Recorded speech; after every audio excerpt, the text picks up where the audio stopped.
Hello, people who are watching this.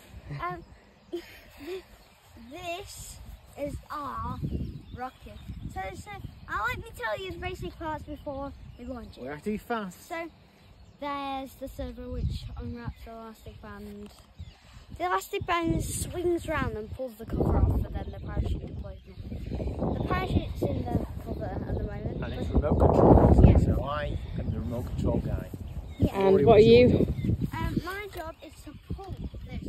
So Well, even if slow it has, down, won't you, to yeah, release. even if it has pressure, it won't launch.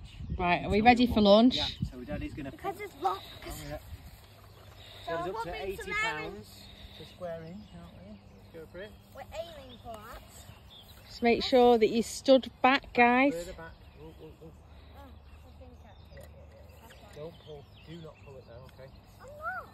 Of course. When do I think? When I'm telling you. That's 80 pounds.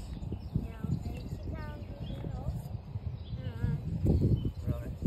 Keep it low. Pull down low. Stand back.